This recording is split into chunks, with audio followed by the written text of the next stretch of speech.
Bom dia, pessoal, tudo bem? Você sabe como é feito um bom preparo para uma cirurgia de coluna e como nós devemos proceder para minimizar o risco de suspensão de cirurgias? Eu sou o Dr. Alberto Gottfried, esse é o meu canal e toda semana nós postamos conteúdo sobre coluna vertebral, né? Então, tratamento clínico, tratamento cirúrgico, dicas de hábitos de vida. Então, curte, compartilha e se inscreva caso você ainda não tenha feito.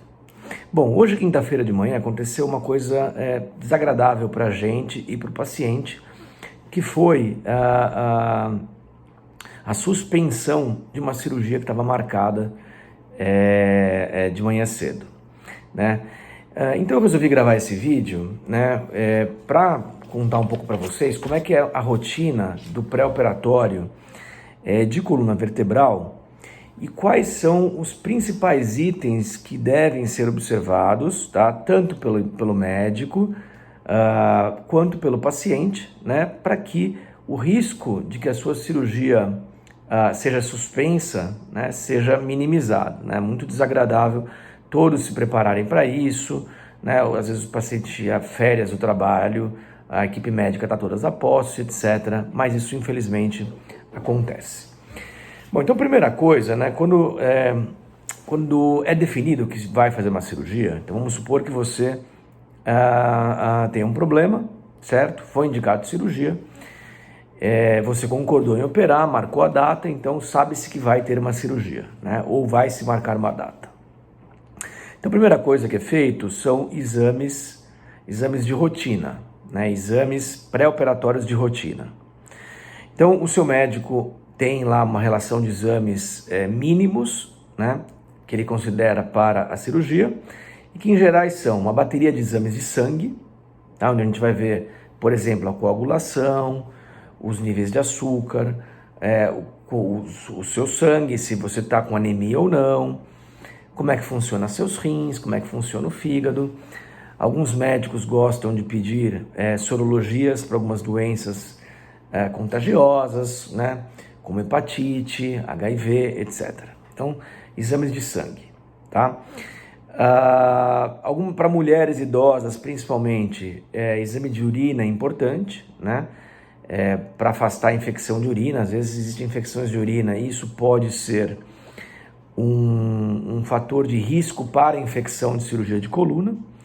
Então, em geral, caso exista alguma infecção de urina que mereça tratamento, ela tem que ser tratada primeiro, né? E aí depois os exames repetidos para que a gente pense em marcar a cirurgia, né? Infecção de urina em atividade, por exemplo, contraindica uma cirurgia eletiva, né? Aqui a gente está falando de novo de cirurgias marcadas, cirurgias eletivas, né? Não cirurgia de urgência. Do mesmo modo que alguma doença, por exemplo, ou renal, ou problema renal, ou problemas de coagulação, né? Então, por exemplo, quem tem doença no fígado, né, cirrose hepática, por exemplo, pode dar distúrbios de coagulação, né? E isso também contraindicar uma cirurgia. Então, todos esses exames pré-operatórios, eles servem para que a gente reconheça, né, a saúde do paciente e também se ele tem condições mínimas de ser operado, né? Às vezes, na próprio pré-operatório, são detectados problemas que tornam inviáveis a cirurgia, certo? Bom, então seguindo nos exames, né? Um exame do coração é importante, né, para saber como está o seu coração, e geralmente um eletrocardiograma, exame super simples, aquele que aparece os traçados elétricos do coração, já são suficientes para dar uma informação mínima sobre a condição cardíaca, né? Alguns casos em particular merecem uma investigação um pouco mais aprofundada com outros exames, tá? Radiografia do tórax, né, vai mostrar para a gente a condição pulmonar, né? Eventualmente para pacientes, por exemplo, fumantes de longa data que sabidamente têm problemas pulmonares, enfisema, alguma coisa assim. Então outros testes podem ser solicitados na avaliação pré-operatória, tá? Bom, e aí com todos os exames em mãos, né, o que a gente costuma fazer é pedir uma consulta com um cardiologista, né? Então o paciente marca, né, já com todos os exames em mãos, marca um cardiologista, e aí o cardiologista vai também examinar, né, vai olhar todos os exames e vai calcular um risco, né, um risco cirúrgico, que pode ser, por exemplo, tem várias escalas, pode ser baixo, moderado ou alto, e também vai dar algumas orientações, né, em relação, por exemplo, ao uso de medicações. Então tem remédios, né, tem remédios que não combinam com cirurgia, certo? Então se você faz uso, por exemplo, de anticoagulantes, certo? Vamos supor que você teve, sei lá, você foi operado do coração há algum tempo, ou você teve uma trombose, e você toma um anticoagulante, né? Então os anticoagulantes, via de regra, não combinam com cirurgia, porque eles aumentam o risco de sangramento intraoperatório, né? E de outras complicações, como por exemplo, acumular sangue no leito cirúrgico, que são os hematomas. Então se você faz uso desses remédios, eles têm que ser parados com alguma antecedência antes da cirurgia, certo? Nessa consulta também vai ser visto os remédios que você toma e que devem ser continuados mesmo no dia da cirurgia em jejum.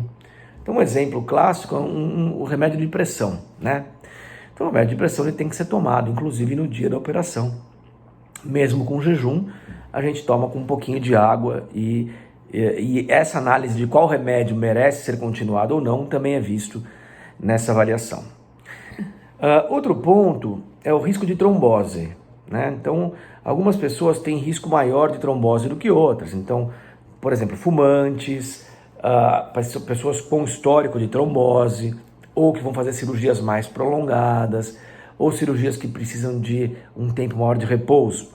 Então, esses pacientes têm que ter uma prevenção para trombose mais, digamos, rigorosa, né?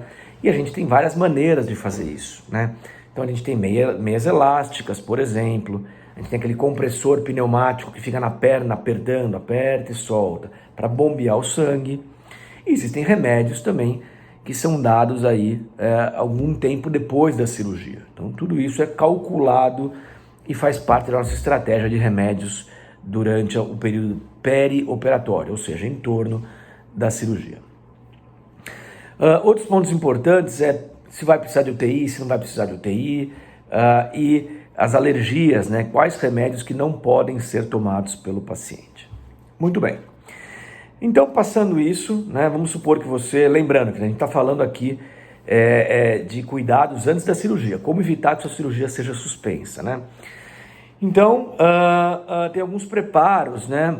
Você já passou nesse teste, fez todos os exames, você está super bem, está saudável, foi no cardiologista, ele te deu nota 10, falou assim, ok, pode operar. Bom, muito bem.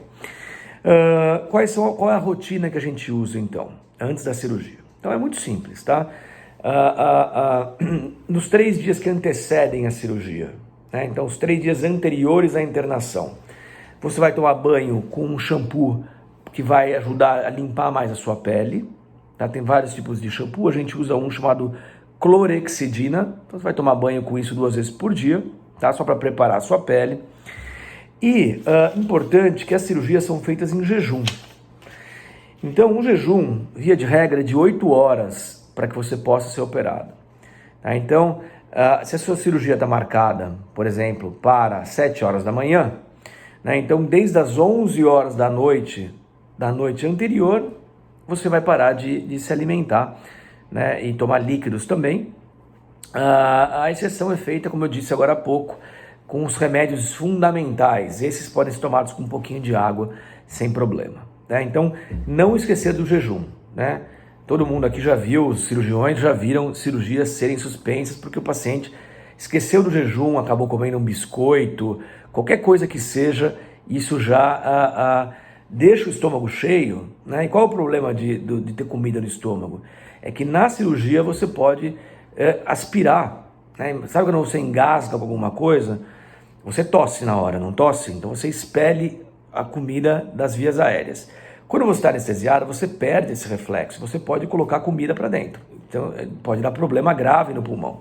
Então por isso o estômago sempre vazio, o jejum é fundamental. Muito bem, outra coisa em relação ao horário de internação. né? Em geral, a gente interna 3 horas antes da cirurgia, né? Então, se a cirurgia está marcada, por exemplo, às 8 da manhã, você tem que internar às 5, né? Às vezes, quando a cirurgia é muito cedo e o paciente é de fora, de outra cidade, a gente até consegue uma internação de véspera, né? Então já dorme no hospital, mas via de regra a internação é feita 2 a 3 horas antes da cirurgia. E é muito importante, né?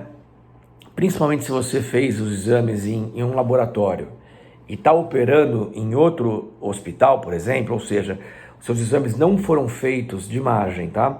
Você vai operar a coluna, você fez raio-x, fez ressonância, tomografia e tal.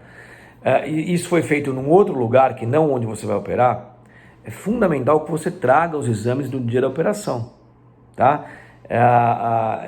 Fica uma correria maluca, né, quando o paciente não traz os exames e eventualmente até pode ser suspensa a cirurgia caso os exames não possam ser acessados. A gente precisa muito dos exames lá abertos no intraoperatório e isso ajuda durante a cirurgia a gente se localizar. Por exemplo, se tiver uma hérnia, saber exatamente o local dela, tudo que a gente tem que trabalhar e assim por diante. E é isso. Então, basicamente são esses cuidados, né? Espero que tenham sido úteis para você que vai fazer cirurgia de coluna, tá bom? Para que você tenha um perioperatório, um pós-operatório mais tranquilo possível e não tenha sua cirurgia suspensa. Tá bom? Até a próxima. Toda semana a gente traz conteúdo novo aqui, toda quinta-feira às 8 da noite, sobre coluna vertebral. Um grande abraço e até a próxima.